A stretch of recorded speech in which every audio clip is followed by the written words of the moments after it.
I welcome you all to this particular important session. The I word and intersectionality and the Jewish community. I cannot imagine many more topics of greater interest or intense observation than we have today. I'm Richard Seidman. I'm one of a number of former presidents attending the Global Forum, and I'm delighted to welcome you all. Look forward to hearing from you when we have our Q&A time. The topic today is one of increasing concern. It basically asks the question, is there still space in social justice movements for Jews? That's because so many other topics are not only squeezing demand for time and energy and focus, but also because in some cases, because of anti-Israeli sentiment, sometimes now even anti-Semitism, we're finding that we're sometimes viewed as being on the wrong side of social progress.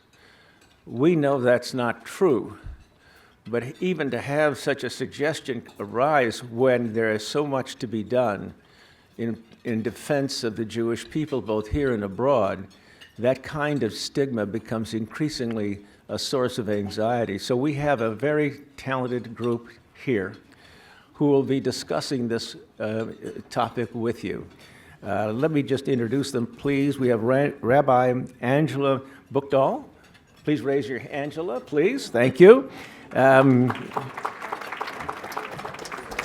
Angela is the senior rabbi of Central Synagogue in New York. Then we have Tima Smith. Please, Tima, raise your hand.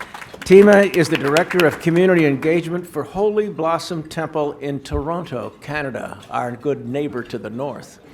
And finally, we have Rabbi Gil Steinlauf, who is the founder and director of the Hineni Fellowship for LGBTQ Jewish Leadership. And our discussion is going to be moderated by Melanie Marone-Pell, who's AJC's Managing Director of Regional Offices. Melanie, I leave it to you now to begin the discussion. Thank you so much, Richard, and good afternoon, everyone. It's great to see you all, and thank you to Angela, to Gil, and to Tema for being here with us. We're just so pleased to have this discussion. So just to kick us off, and I'll direct this to you first, Angela, let's start with the basics. How do you define intersectionality, and is it a good thing? Okay, so intersectionality is a word that nobody really knew about for a very long time. It got put into the Oxford Dictionary, I think, in 2015, which is a pretty new word, like up there with like memes or something. And but actually, it was coined by a legal scholar over 30 years ago, Kimberly Crenshaw, who now teaches at Columbia Law School. And when she wrote it, she was talking about the fact that we have to understand that people with different backgrounds and often multiple identities experience discrimination in different ways. And she was doing it in a very narrow legal way. She was actually looking at a case of like a bunch of black women who were let go of their jobs from working at General Motors.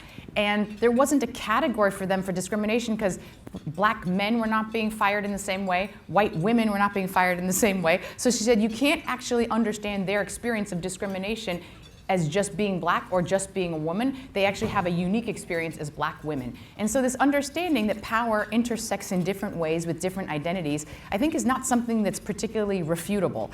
And this was mostly living in academic circles and legal spaces for 25 years until sort of relatively recently in progressive movements. And then I think probably it kind of came onto the scene for people during the time of the Women's March, in which there was a really strong sense that if you're really going to take the idea of intersectionality seriously, you actually have to look at the many intersections of identities in order to fight sexism. You have to actually look at it through the lens of many different other oppressions. And so, and I think why would something like this, which seems kind of not just irrefutable, but a good, why would this become such a dirty word? Even AJC betrayed the way it sees intersectionality by calling it the I word. Let's talk about the I word, this dirty word. And I think it's because of the way that it's been used. And I think that there are a couple of, I want to explore two. One is the way it's being used in kind of far left progressive circles, which is not just a sense of intersectionality, but deep alignment. And alignment is actually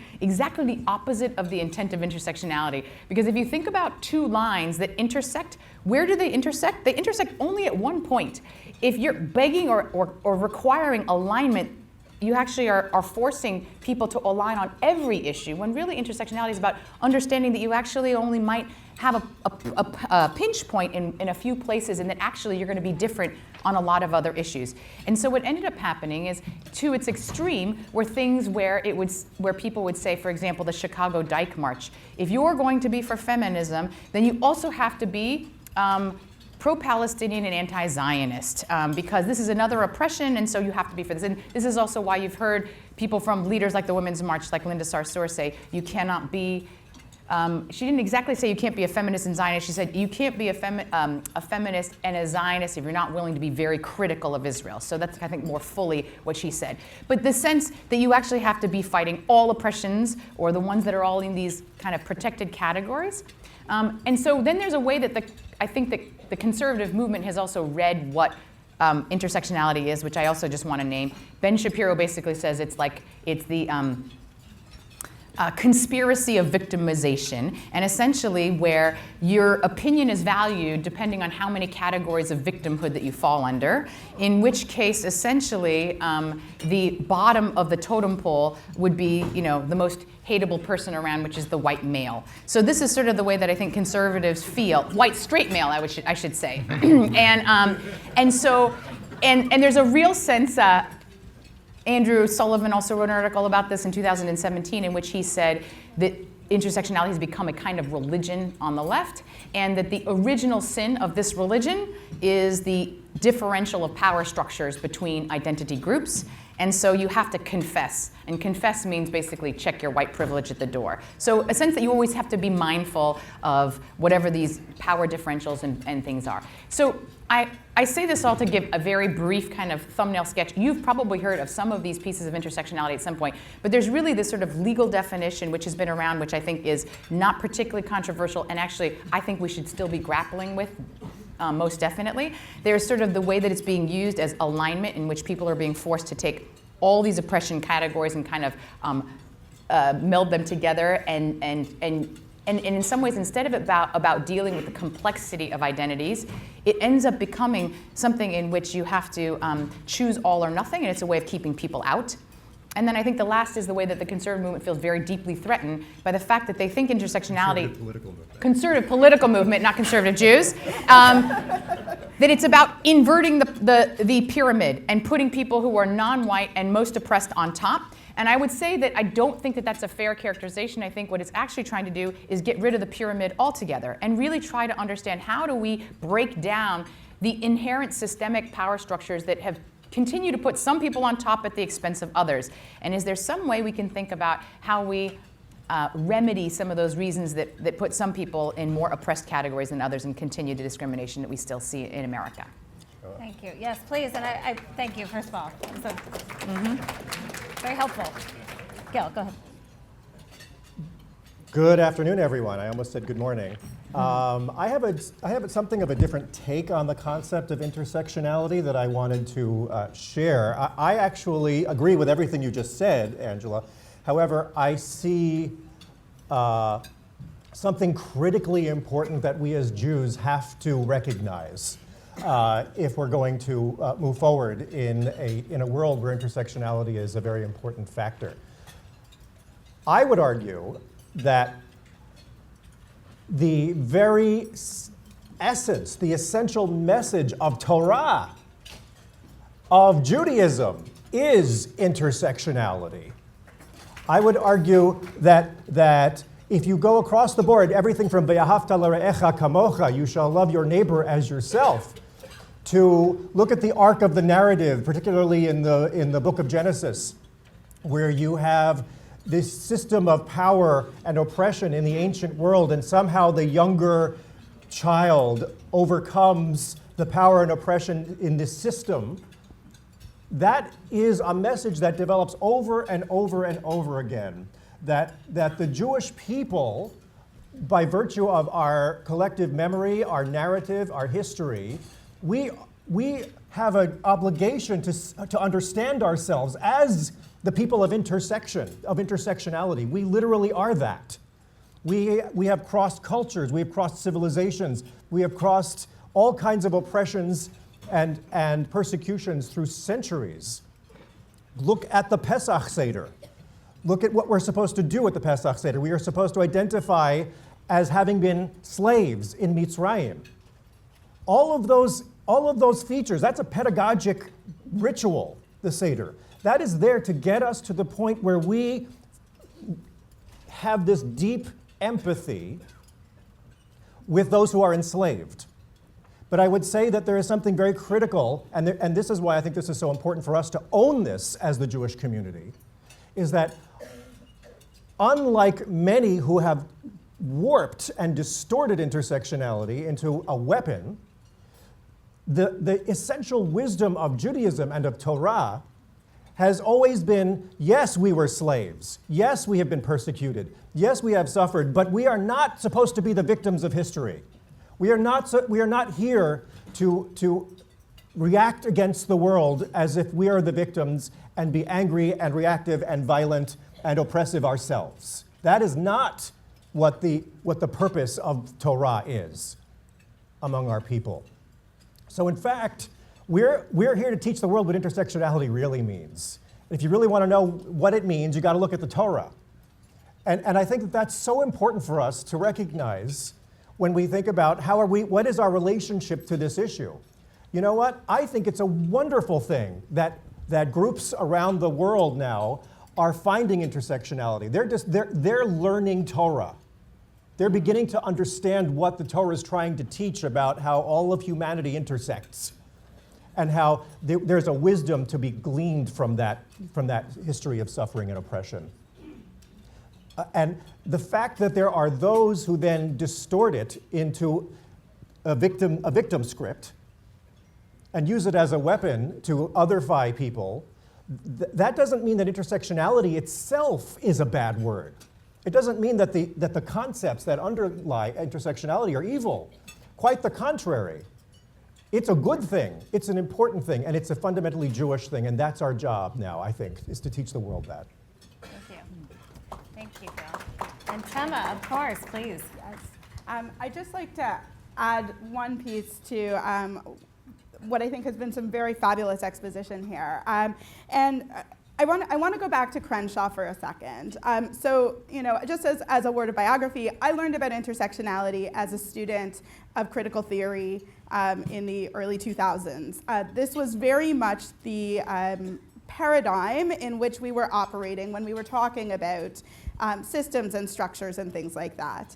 And I agree that we actually should not be throwing out that sort of paradigm of intersectionality. And a few crucial things emerge out of that for me. Number one, intersectionality is actually not an adjective, right? We're talking about intersectional forums, intersectional spaces, intersectional movements. Intersectional is an analytic framework at its base. And so what we're talking about, even in the movements that are misusing the term to a degree, we're actually talking about the framework with which they approach the world. Whether they do it well or not well, that's a different question. But ultimately, people are not intersectional, identities are not intersectional, spaces are not intersectional, systems and structures intersect, and that's where we live. And so when we're talking about that, I think it's really important that we be intentional about returning the word to that framework. That is going to go a huge way, because when we talk about ourselves as Jews, we talk about ourselves as people who inhabit the same structural frameworks that other people do. And we can't deny, with rising anti-Semitism, intersectionality as an analytic framework is extremely good for the Jews. People may deny what that means. People may say, well, it's not that bad, but at the end of the day, that's actually has nothing to do with intersectionality, the concept. That has everything to do with our job as a Jewish community to advocate for ourselves. So I think it's really important to keep in mind, as we're having this conversation, that intersectionality, the concept, is not inherently good or bad. It is an analytic tool with which we approach systems, structures, and movements. Thank you. All of this has been it's been extremely helpful. I think it might be interesting as well to hear a little bit about each of you, because you each bring these very varied backgrounds. We all do, but you each have an interesting story, and I'm interested to know what your experiences have been when you have tried to, I'm going to try and use this right, Tema, so if I'm not going to say intersectional spaces, so when you have engaged in perhaps different types of coalition work, trying to find common cause with other communities, have you been able to find that sense of belonging given your own personal complex identity? Let someone else start this time. Sure, I can speak to that a little bit. So I operate in a Jewish congregational world professionally, and in such, I think, so the identity that I bring is as a mixed race Jewish woman, dual citizen. I live in multiple worlds at all times. I'm Canadian and American. I am Black and I am Jewish, and I am also white passing. So I am very comfortable bringing multiple identities into the spaces in which I work. I personally have not, out of a lack of time and energy, frankly, spent a whole lot of time doing sort of community organizing in things like a Women's March kind of a forum. I spend a lot more of my time trying to advance conversations around diversity and identity within the Jewish world. And when we're doing that, I have actually found some very interesting challenges that I wasn't expecting, which are essentially misunderstandings of who we are as Jews.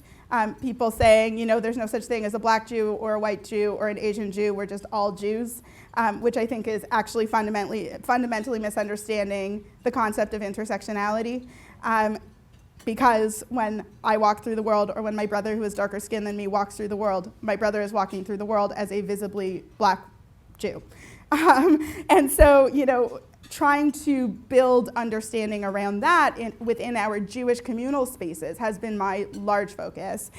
And it's emotional and it's challenging. And for those of you who follow me on Twitter, you may have seen that there was a large racist outpouring towards me in the last week, because I sort of challenged this idea that, you know, when we were talking about Black Jews as a monolith, and that we can't be doing that. I'm sure this will come back up later, so I won't dwell on this.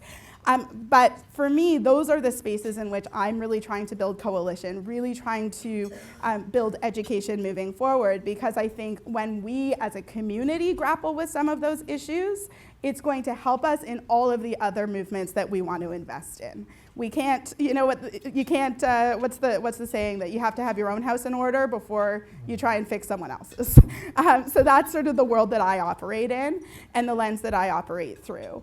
And I love it. I wouldn't be doing it if I didn't love it. It is deeply difficult.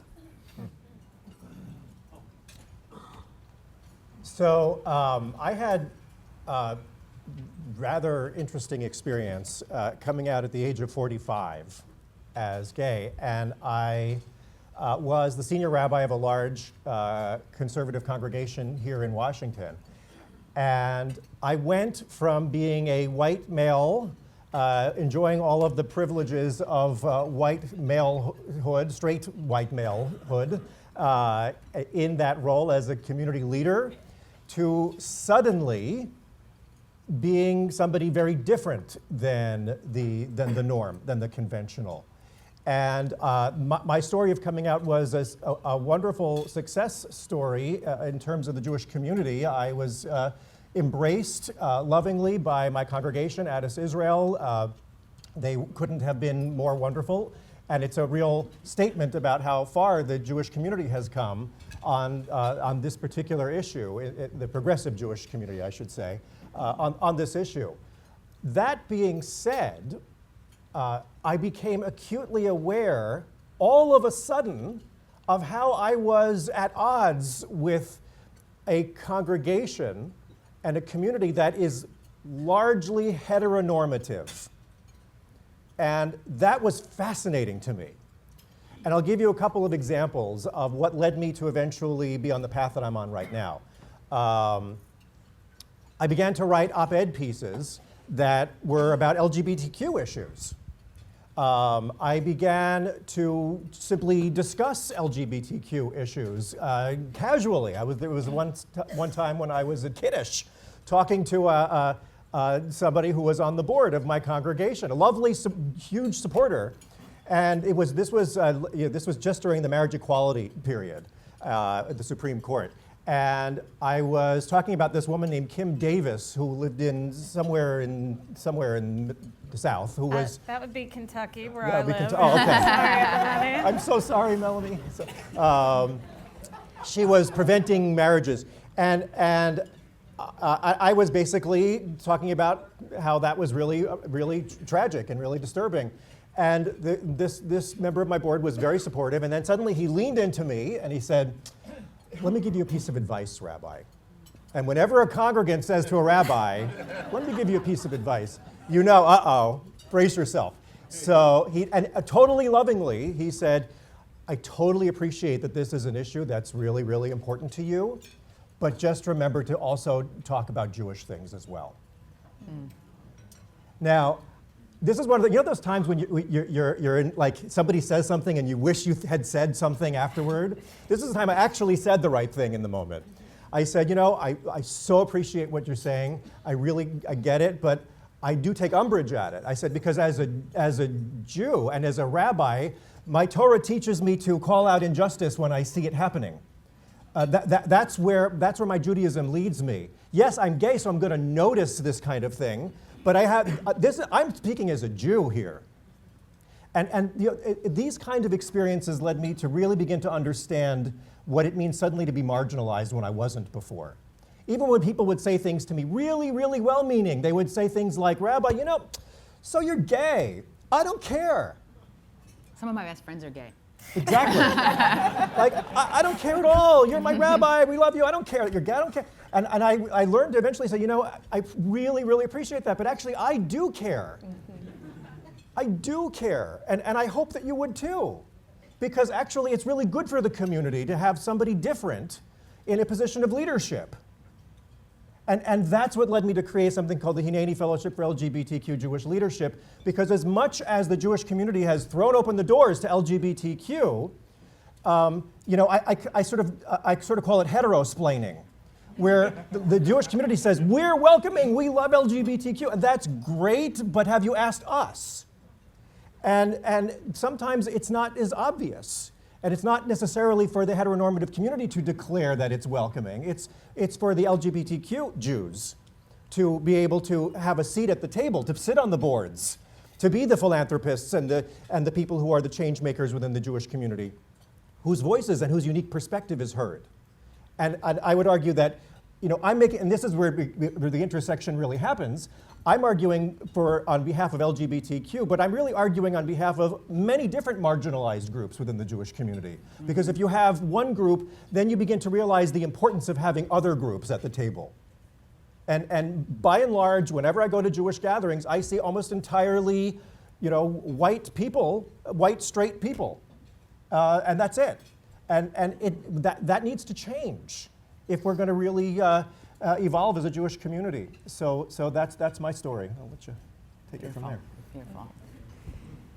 So I think that one of the things that intersectionality challenges us on is that oversimplification of wanting people put into simple boxes or simple binaries. And so I think one of the ones that we think about a lot is someone, are you the oppressor or the oppressed? Well, oftentimes with multiple identities, we can both be oppressed and also sometimes be oppressing other groups.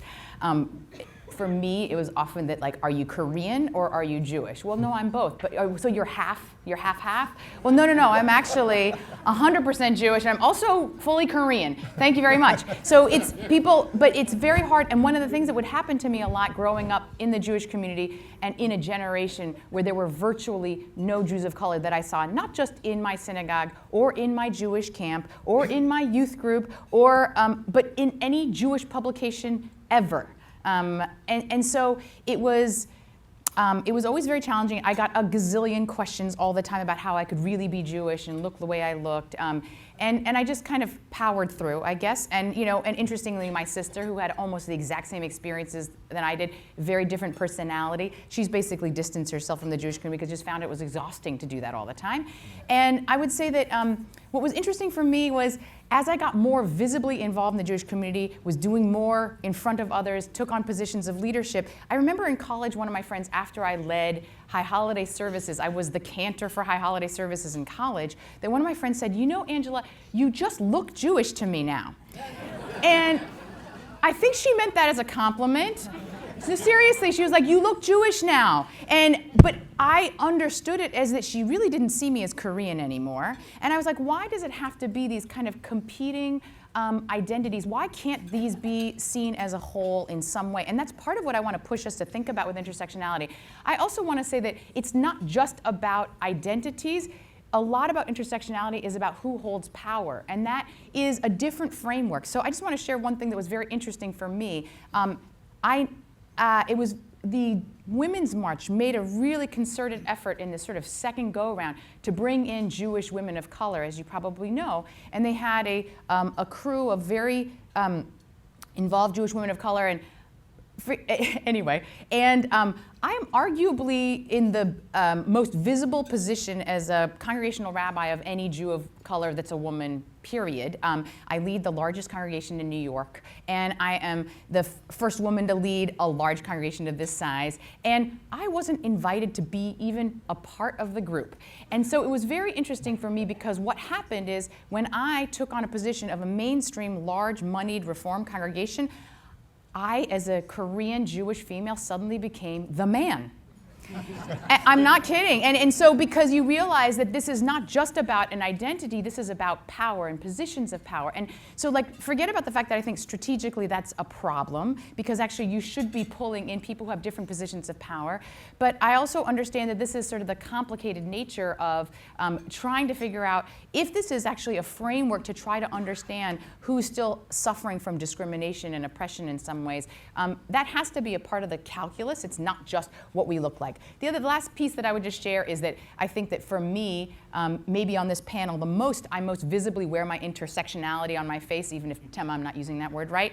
But what I have really come to understand as a rabbi working with so many Jews is that Jews are complicated people. We all are carrying multiple identities. If I asked each of you, I could figure out why you are also carrying multiple identities, whether or not you're like, I'm a small town Kentucky Jew, right? And so you're carrying that, like, that's that intersection of that, or if you're an Orthodox and you're feminist, or if you're gay and Jewish, or black and Jewish, or disabled and Jewish, or suffering from mental illness, or you're single or divorced and you never want to have children. There are a million ways that people feel marginalized within our own community and are carrying multiple identities around. So mine just might be a little bit more obvious, but it makes me want us to embrace this idea of trying to create a little more space for the complexity of that and do a little bit less of putting people into neat boxes.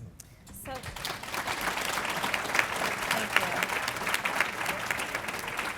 I'm so glad we've spent the beginning of this conversation, as Tema, you said, sort of talking about how to get our own house in order. And I think there is much more on that we could discuss in terms of how we elevate the varied voices and the diverse voices within the Jewish community. But I'm also interested in, perhaps we can move our discussion to how then do we as Jews, irrespective of how we present, whether as heteronormative, as Jews of color, how do we engage and should we engage? Maybe this is a question. Should we be engaging with the Women's March, for example? Is that a space where we are welcome and where we should be? Is our voice needed? Or should we say, you know what, we get the message, we'll march elsewhere? So I'm just interested in these spaces where some of the most extreme examples of the misuse of intersectionality have occurred. What do you advise? Do you advise people to lean in or to find other avenues? Who wants to start that one? That's a hard question. Yeah, so Tema. Okay. Wow, I should have just kept my mouth shut. So I'm going to talk about the Women's March for a second. So I find the Women's March as a phenomenon fascinating. When we think about the Women's March movement, I want to challenge us to think about what it is beyond the march that happens once a year. I say this with great respect to feminist movements and to people who put a great deal of time and energy into the Women's March. But ultimately, that to me is not actually affecting change. It is, when the first Women's March happened, it was reactive. It was, fully just an emotional experience of heading out to sort of react to the current political landscape. And I think that what I'm observing is that because it is the moment that we're in and people are very reactive, we're all feeling very reactive right now, that the Women's March has actually become a bit of a lightning rod for a whole range of sort of communal insecurities and anxieties. So I think anything that we can say about the Women's March specifically is actually talking about something much bigger than the Women's March. So I don't want to sort of dwell on that one thing. I will say I marched in the first year. The second march I was physically unable to, and there's been 3 now, right? Am I losing count of time? No, there were only the 2. So the second year I was physically unable to.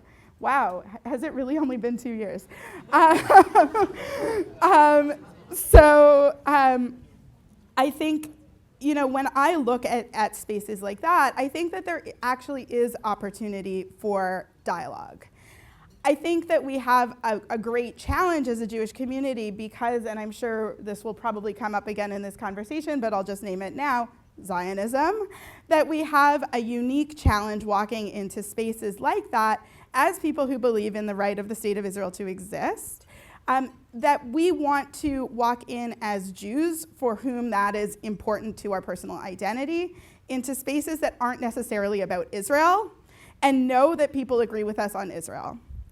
I think that in some instances, that is absolutely not something that we can let slide as a people.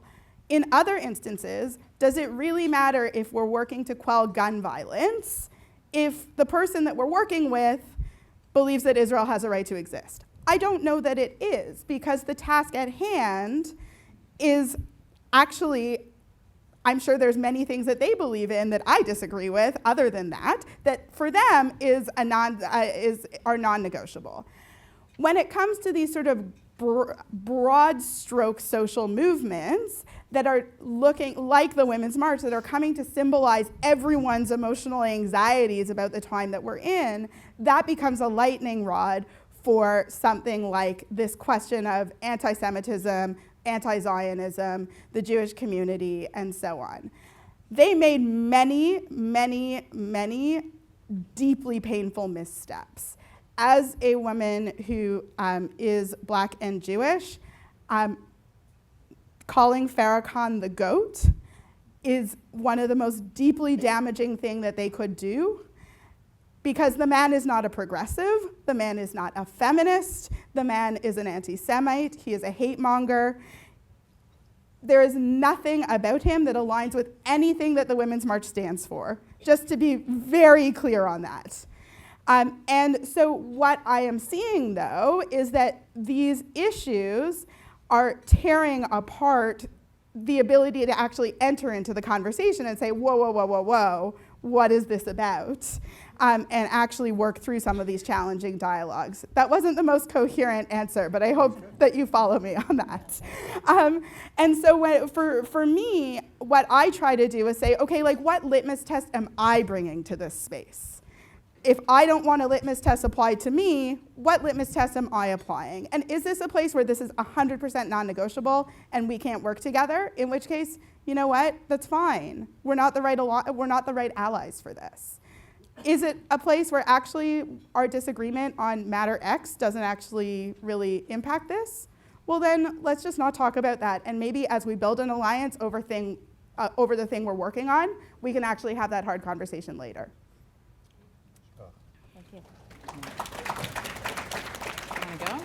I just want to say briefly that I'm a big proponent of leaning in, and that particularly when it comes to these sweeping moments and movements like the Women's March, because, as I stated at the outset, I believe that intersectionality is an essential component of Torah.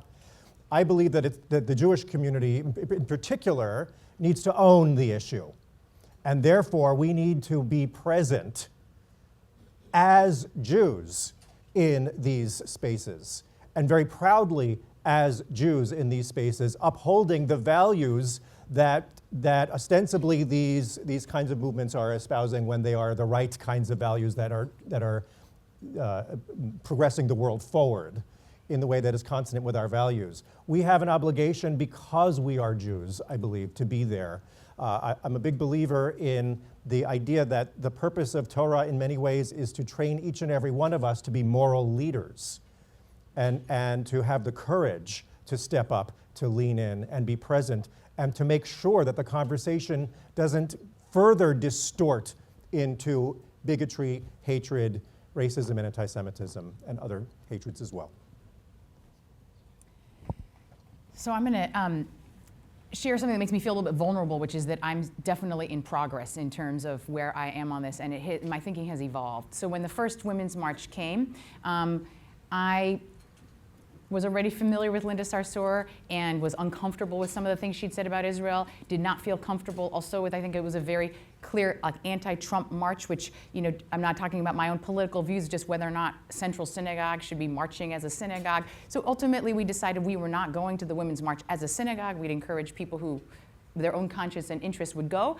And I kind of felt like, I didn't want to march in a parade that I felt like was going to, be in a march in which I thought a big piece of my identity would be perhaps not just maybe marginalized, but vilified in some way. Didn't know what the context would be. I think it ended up being a beautiful march on the whole, but I did not participate and did not encourage my community to do that as an organized Jewish community. When the Black Lives Matter, so we opted out of that as a community. When the Black Lives Matter platform came out, I guess, a year and a half ago or so, and they talked about Israel with the words apartheid state and genocide, well, then there was a whole brouhaha in the Jewish community as well, saying, well, now Jews need to be out of the Black Lives Matter movement because look at the way they're treating Jews. I was part of a larger gathering that was convened between some of the Black Lives Matter leaders, Jews of color who were mostly black, but also people like me, and some Jewish communal leaders. And in that conversation, one of the things that was hard for me to hear was, you know what, it's really hard to hear the Jewish community say, we're out of this movement, when guess what, you weren't actually really in the movement to begin with. And you weren't really at the table with us. And guess who was at the table? Palestinian activists, which is part of the reason that this is some of the language that we have now. So that kind of shifted my thinking, and I thought to myself, yeah, we weren't showing up, we weren't in relationship, we weren't at the table, and others were who shaped that platform in a very different way. When the Michelle Alexander op-ed in New York Times came out, in which basically one of the chief architects of the criminal justice reform movement, which Central has been very deeply involved with criminal justice reform, when she wrote an op-ed that said the biggest moral travesty is Israel-Palestine, which was deeply painful to hear, and not her area of expertise, I think, but I had people in my congregation who said, I don't want to go on Central's civil justice, civil rights tour that you guys are doing because she wrote that piece. So I was like, so this is when I started to say, this is not going to work. This is not going to work for the Jewish community to opt out of all progressive, not just progressive causes, justice causes that are actually deeply important to us, at which we have been at the forefront for generations. We can't opt out because we are not fully aligned with everything people are saying. And in fact, part of the reason that what's being said is because we're not at the table enough. So when the second Women's March came, I was not still able to march for different reasons, but I actually was willing to go to a meeting with a group of 13 rabbis, with Tamika Mallory and Linda Sarsour, two of the organizers, and to hear from them, and for them to hear from us about some of our issues. And I had a follow-up 2-hour conversation with Linda Sarsour, in which I'll just share that she at least said to me, I really appreciate this. These are exactly the kind of hard conversations I need to have with Jewish leaders that people aren't willing to have. So part of this is that we need to show up more, not less. And I'll end with one more model for us, which I think I'm giving a shout out to Amanda Berman, who started an organization called Zioness recently. So she was just seeing the ways deeply painfully that she felt kind of shut out of all these progressive movements and felt like she couldn't go to the Women's March on principle, and she couldn't go to these other places on principle. And she saw that there was this march called the Slut March, I believe it's called. It was in Chicago, and it's the Slut March. And essentially it was founded on this principle that a woman who had been raped had sort of been like questioned, like, well, what were you wearing? What part of town were you in? And so it was a march against violence against women. But the organizers of the march this particular year, which I think was about 2 years ago, decided that they actually were going to make it all about Palestine, Israel, the Slut March, which does not make a lot of sense. Talk about intersectionality gone awry. And so one of the things that happened is she said, you know what, I'm not willing to say that I don't care about this and I want to show up, but I want to show up as a Jewish woman who's a proud Zionist. So she created this idea of calling themselves Zionists, making beautiful shirts. She put up a Facebook page and like had 2,000 followers in like a second, and like 25 of them marched as proud Zionists in the Slut March. And I thought to myself, now that's what we need to be doing more of, is showing up as Jews in these spaces, saying we care about these issues. You're not going to shut us out of them just because you might differ with us on Israel. And by the way, I think that while there can be deep anti-Semitism, I don't believe that everyone who has trouble with Israel is an anti-Semite and means that if they are pro-Palestinian, we can't be at the table with them. So this is, it's deeply important for us to actually lean into this more rather than less. And I'm still figuring it out because it's really complicated and very hard, but we will completely lose if with every cause that says we are pro-BDS or we are pro-Palestinian, we should be pro-Palestinian, by the way, as Jews as well. Or you know, if these are going to be the ways that people talk and we just opt out, we will be on an island by ourselves, and it will not be okay. And we will also opt out of the moral obligations we have as Jews to be present in these issues. Thank you. So, in a moment, we're going to turn to all of you for for your questions, not your speeches, but your questions, please. And we ask you to please keep them brief so that we can hear from our panelists. So there are folks who will be walking around with microphones. So as you are formulating your questions, I'll ask one last question from here, and then we'll turn to all of you. And that is, let's stay on Israel for a moment. So we could look at Israel and say that in many ways, Israel is an intersectional success story.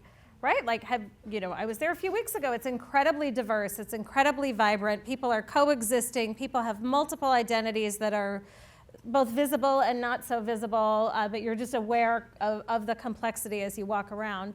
Why then has it been either so hard for us, and certainly perhaps we can focus on college campuses for a moment too. We have 300 plus students at Global Forum with us. I know some of them are in the room. Why is it then either so hard for that side of Israel to be communicated effectively, and the flip side, why is it so easy to make Israel the demon and the villain and to oversimplify it in such a way that ignores all of that diversity?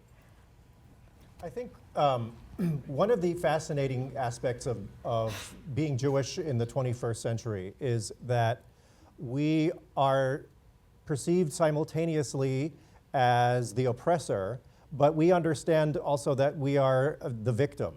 And those two things don't sit well together within our own discourse and our own self-understanding. I think one of the great challenges that the Jewish people face in the world today is that we don't really know how to own our own power.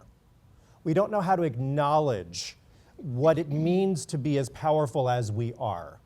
Israel is a regional superpower. The Jewish people are extremely successful in this society. And I think on some visceral level, we Jews are not comfortable with this. We're not used to this. And so when we become the object of those who would criticize Israel, we're horrified, rightfully so. But there's a piece of advice that I often give that I try to do myself. And this is a very difficult thing, and it's controversial.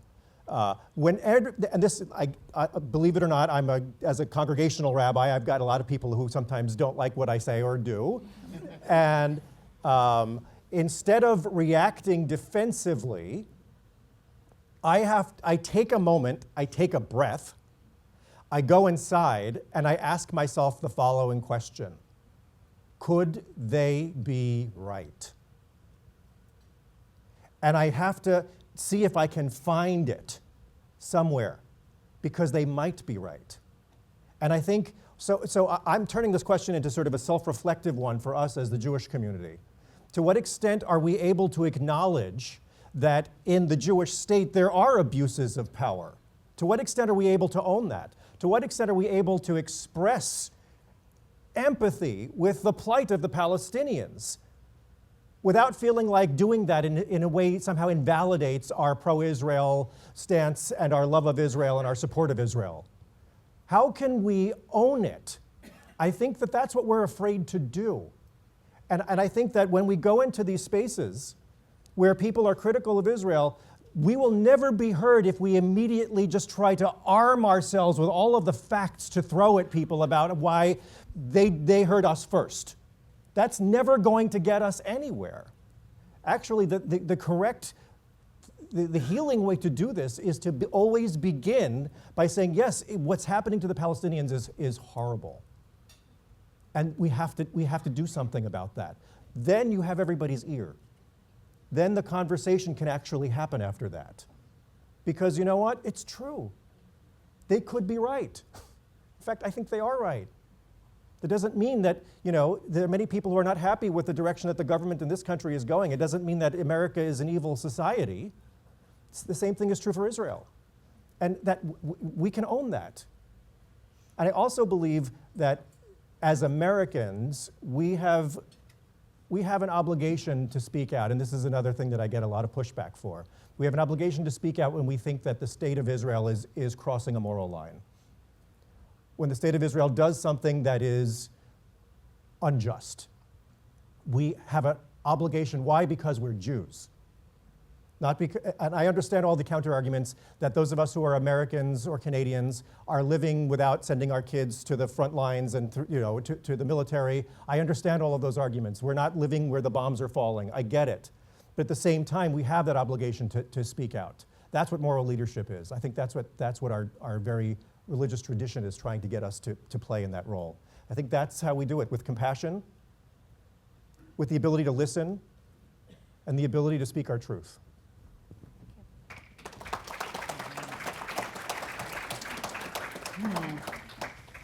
So one of the most pivotal moments in my journey to this work was, I think it's about 12 years ago now, I've lost track. I spent a year of grad school in Israel.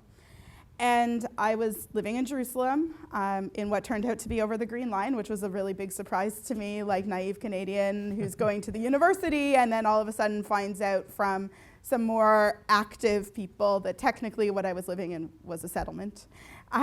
So understanding, starting to complexify my story about Israel was one piece of it. And I mean that both in terms of my positive and negative framings of a country that I love.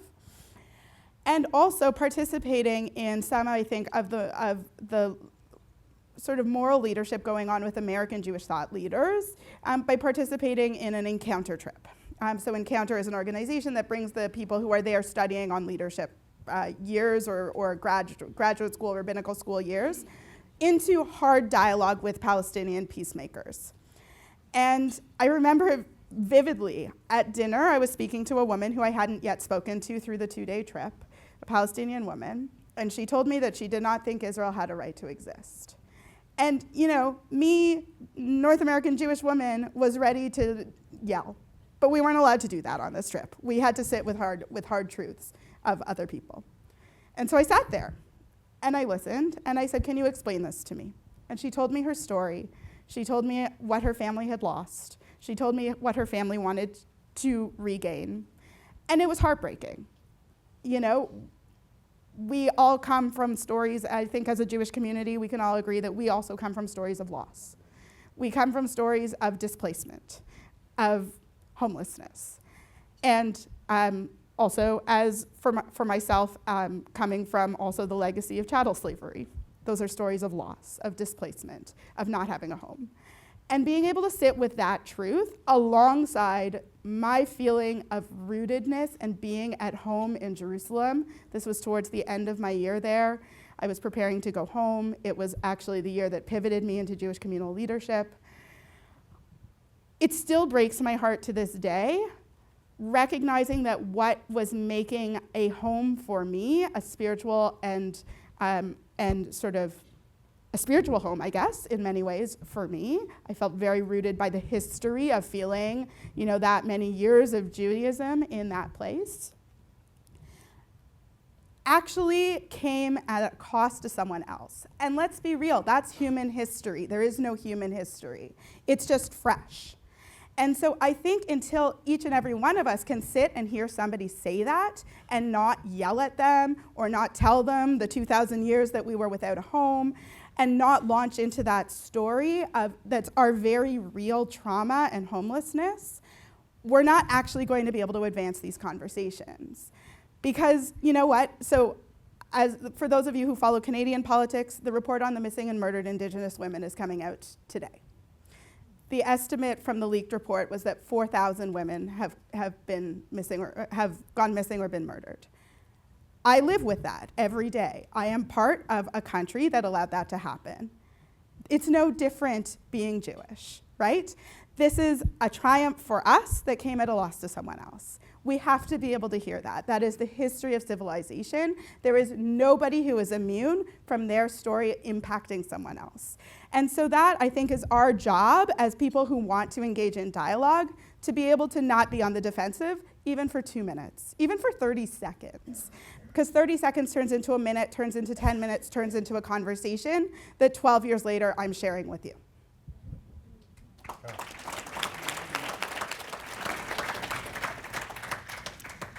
I think one of the things that was a shock to me that I learned recently is how low on the priorities of Israelis in terms of what they vote for in elections, how low the Palestinian-Israeli issue is on their radar. It's like economics, number one, security,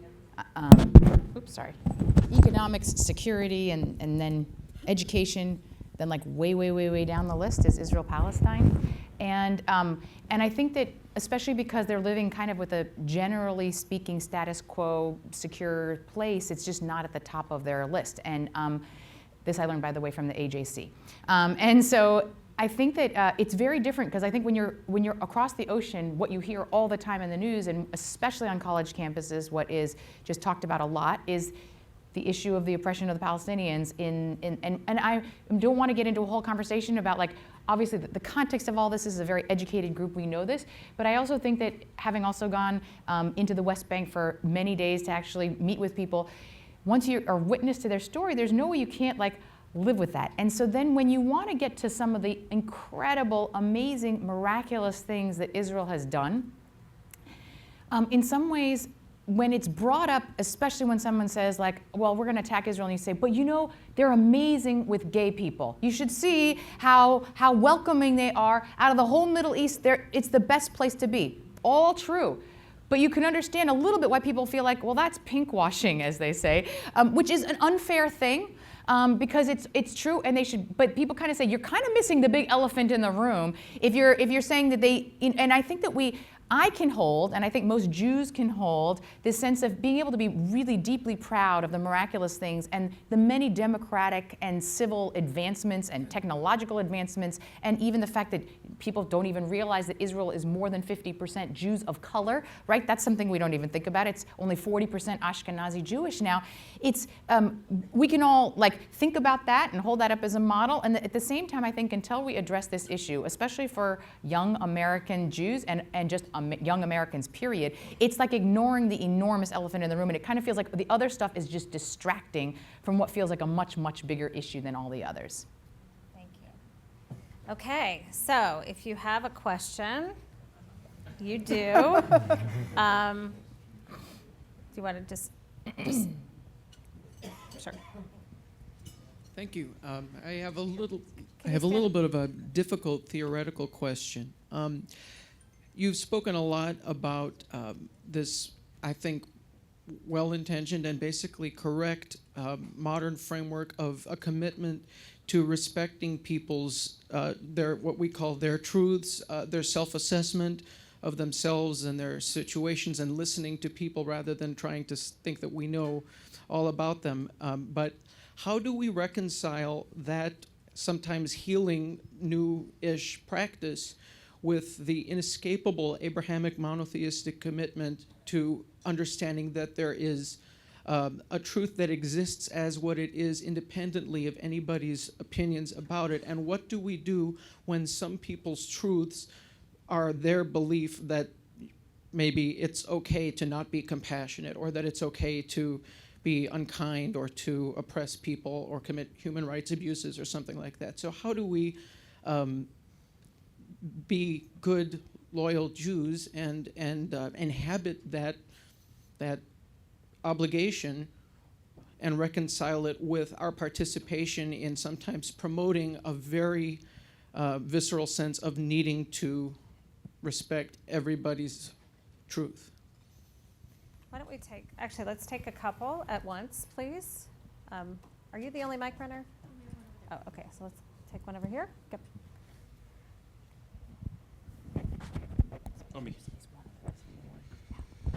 So my question for the three of you, and you each have shared your own stories of finding yourself in that relationship between the power you might have and the power that you don't have. I'm thinking about for the situations when I'm in the position of power in the relationship, right? Because I'm straight, or I'm cis, or I'm male, or I'm able-bodied, or I'm white, or whatever it might be. Seeking to put myself in that spectrum between allyship and partnership with people who probably are rightfully suspect of who I am and why I want to be part of that conversation. And Rabbi Steinleif, your comments about how it comes out of our tradition is exactly where I'm coming from, but I'm not sure the people I'm talking about may recognize it, at least initially. So experiences on that, I think I'd love to hear more about. Do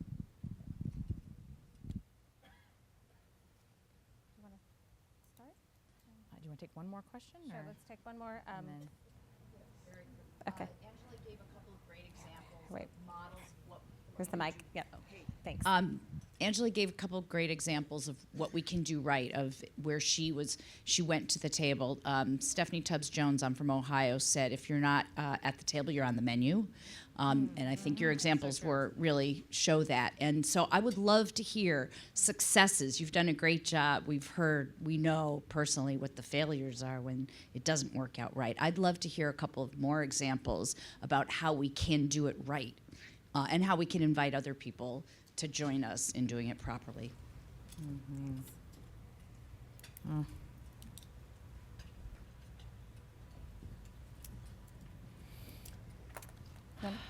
So we can.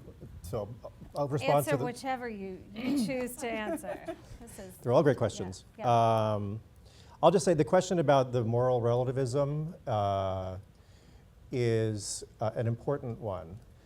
The question again is, what happens if the person you are well-meaningly intersecting with doesn't share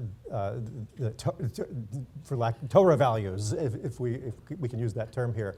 Look, I would say again that there are people who say that all the problems in the world are the fault of religion, right? And to which people like me will often respond, actually, religion isn't the problem. There are people who have very problematic values who are the problem, who then co-opt and commit acts of evil in the name of religion. That's a very different thing, and I think it's very important for us to separate those things. So similarly, intersectionality, just like religion, is there to be a force for the good in the world. But the author Byron Katie once said, victims are the most dangerous people. And I think what she meant by that is that if you walk around with a victim script, you're going to distort these really important tools that exist in our humanity that help us to heal the planet and heal each other, that bring us together. That's what it's all there for. That's every single one of these people are coming together because they want to make the world a better place. Some of them have a very distorted perception. And because of that, unfortunately, I suppose, the burden is on those of us who hopefully don't see ourselves as victims to speak out, to educate, to listen, and to lovingly respond, and to create a more diverse perspective that can help these movements move forward in the way that they're intended to. I would just take issue with thinking that there's just one truth, even in Judaism, obviously. I think that, even just the model of a machlochet l'shem shamayim, an argument for the sake of heaven, the idea that you could have these and these could be the words of the living God, that could be in complete, could be opposite. That does not mean, though, that I think that everything that I hear from people who they feel like is their truth is necessarily factually or sometimes even just true. But I do think that we want to create room for being able to hear maybe the pain that comes out of that, and also to think about how we remedy the things that are pretty obviously in front of us that are still, massively problematic. I'm going to try to answer give a couple of examples of success stories. One is that Central has been involved with kind of criminal justice work, and one of the things we've been doing is building more partnerships and coalitions with other churches and a mosque, and doing some of that work also with places like Legal Aid and Katal and the Vera Institute, organizations the Jewish community has, as an organized Jewish community, has not been that involved with. And I think being in those coalitions has introduced us to a whole new world of people who are doing some of this work, and it's been really important. Very interestingly, we were working on this issue to end cash bail in New York, which feels like a major moral issue. And they were having a lobby day in Albany with like 150 organizations that signed on under hashtag Free New York. And so we always like to check who are we in coalition with. And so I said, who else is on the list of the 150 other organizations? There were only 2 Jewish organizations, and one of them was Jewish Voices for Peace, which I have some issue with their blatantly anti-Zionist stand, and also some of the strategies that I think have been used. And so I wasn't willing to put my name on the same list. At the same time, I was extremely torn about that, because I thought, well, but I want to be a part of this coalition, which is on something totally different than Israel. And I'm still not sure I made the right decision. We ultimately decided that because we were in partnership with these other organizations, that we were going to actually do a faith group. And so Trinity Church and Riverside Church, if you're from New York, these are 2 of the biggest churches in Manhattan, and Central, and a synagogue out in Long Island. We actually went on the same day, but we kind of went as an interfaith lobby group. So we're trying to find ways that we can both be in these organizations, also sometimes feel like we're being true to who we are. These are not easy things. They're extremely complicated. The other thing I would just say is, in this era where victimization is king, for better or for worse, what's interesting is what has happened post-Pittsburgh and post-Poway is that to have had 15 major religious leaders in our synagogue the week after Pittsburgh had happened, and to feel that you actually saw where your friends were. But it's not just taking that one moment and having Friday night services after Pittsburgh. It's having the relationships that we've continued since then, which has been really important. So I now have a relationship with 2 imams that basically I'd never spoken to in my 5 years as a rabbi before that, where they reached out in that moment, and then it created an opportunity for a greater and deeper relationship, and that we saw the ways that we are kind of in this fight against bigotry and hatred together. So I would say that we would, heaven forbid, never ever want to have another one of these events, and I say this in front of, humbly before our rabbi from Pittsburgh, but that we would be able to find opportunities for building coalitions, and sometimes they come in from dark places. I want to echo what they both said, but also add, there was a question about allyship and what that looks like. And I think Jews like to talk and we like to have answers, right? That's like part of our tradition. I think very much of like family conversations when my late grandparents were alive and everyone was talking at the same time with the right answer.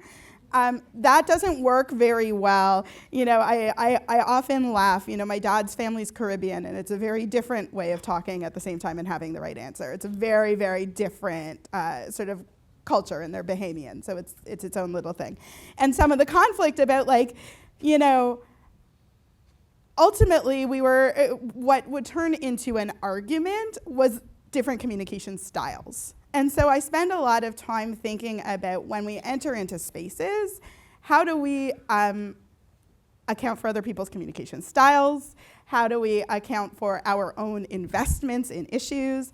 Relationships are best built when we're also like a little bit humble. I know my mom's watching from home, so I'm just going to say, my mother has told me for years that I should not act like I know everything. I am the know-it-all of the family. And a big exercise that I've had to do for myself as I do this work is learn to listen. And that is really personally hard for me. I'm a talker, and I like to read things and then know the answer.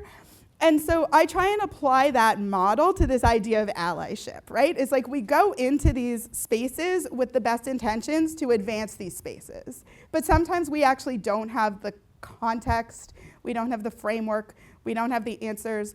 There's a clash of culture, of communication style. So how can we sit down and actually like work through that difference together? I'm not great at it yet. I'm still working on it. I will probably always be working on it because I like to have the right answer. And so for me, it's an exercise in self-reflection. It's an exercise in humility. It's also an exercise in, and this goes back to this idea of intersectionality, recognizing power structures that I benefit from. You know, I always talk about it in terms of the work that I do around race in the Jewish world. Me, as a white passing woman, can say different things than some of my darker skinned colleagues in the same work can say, or can say the same thing and get very different results. That's because of power. It's because of how I look. It's because of those sort of moments within the Jewish world that we're still struggling as Jews with understanding systemic racism, for example, because there is anti-Semitism, and you know, how is systemic racism different than like, you know, having to fight for the Jewish holidays off of work and things like that, and also, you know, just really horrible anti-Semitism and these sorts of pieces. And so we need to, I think, have a moment of self-reflection about ourselves, about our community, about the power structures that we inhabit, and about what that means when we enter into spaces with people where there might be inherently conflict between those positions, but we ultimately want to, you know, I'm thinking about these interfaith coalitions. Ultimately, what we are against right now is the rise of white nationalism that is actually killing us. And it's time for us to be able to sit with deeply different communities and cultures, because what's at stake is too deep right now. I'd just like to add one other thing to the same discussion about allyship. I think that a good place to begin, if you find yourself in one of these extremely empowered groups, is to realize that at some point you are marginalized, you are disempowered in some way. Judy Heumann is a former congregant of mine, and she's an extraordinary leader in the disabilities justice world. And she once said, if you're lucky, sooner or later, you're going to be disabled.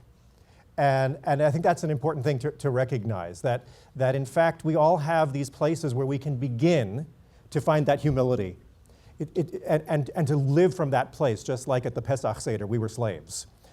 And that means, you know, when I suddenly went from being cis white male, totally empowered, to suddenly being part of a marginalized group overnight, so it seems, one of the things I noticed is my ability to be compassionate for other marginalized groups increased radically, only because I understood how unique the experience of my particular community was. And I was able to then have the humility to understand that I can't presume what another community is going through. All I can do is say, I'm here, I'm available, what do you need? Because that's as far as it can go. You know, and it works the other way around as well. When I work with my LGBTQ up-and-coming leaders, one of the things I teach them is to understand that, you know, in our community, there's the concept of queer, which is very, you know, sometimes it's very disturbing for some people to hear that word used, and that's very deliberate. Queer, of course, is bound up with issues of sexuality, but I would argue that queerness, now as it's becoming a feature of society, is not just about sexuality. It's about occupying a kind of role where you are different, where you are other, and where your presence challenges the mainstream and the power structures. And so therefore, I teach my students, you know what? To be Jewish is to be queer. Because when you think about it, in many ways, Jews historically have occupied that queer kind of role. Our very presence in the world challenges, disturbs, makes people uncomfortable in ways that can either lead to bigotry or can awaken people to their own shortcomings. And in that insight, there is incredible potential for leadership and change. So I offer that to those of you who aren't queer, but maybe you are. And that's a way to begin to understand that we actually do live in multiple intersections, even though we haven't thought about it that way before. And that's where we can begin our work. Ally sometimes implies a power differential right there. And so we have to bring that level of awareness to our work in all of our intersections. I feel like I just have to say one other thing, which is that we're talking about like leaning in and sitting at the table and all those things. I think it's really important. But I do think we have to acknowledge that there are times when people basically refuse to let us sit at the table. And this is a much bigger issue. And just naming, for example, that at NYU, for example, 50 different student organizations decided that 8 mainstream Jewish organizations, they would never be in partnership with them on any program whatsoever. Not on a program on Israel. They wouldn't be willing to partner with them on a program on feminism, on gay rights, on refugees, on any issue whatsoever. We're talking about mainstream organizations like the ADL.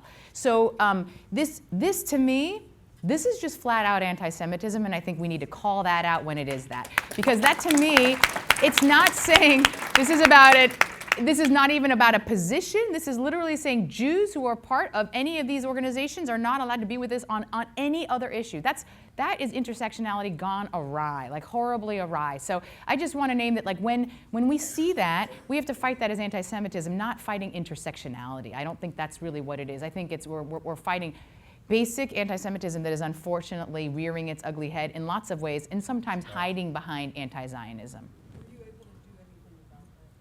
Well, so I don't have a role at NYU. I do know, because I happened to talk to someone who's on the board of NYU recently, that there have been a number of incidences at NYU that have been kind of collectively piling up. And so this is very much on the agenda right now of the school, which really does not want to, while they want to obviously allow people free speech, there are also other issues. They're realizing that this is not just about allowing people to have differing views, but actually it is a form of anti-Semitism and hatred that is hiding behind that. And so I do know that it's very much on the radar, but I don't know exactly what's happening. I drew attention to it in my sermon on anti-Semitism this last year by talking about it, and I learned about it from one of my students.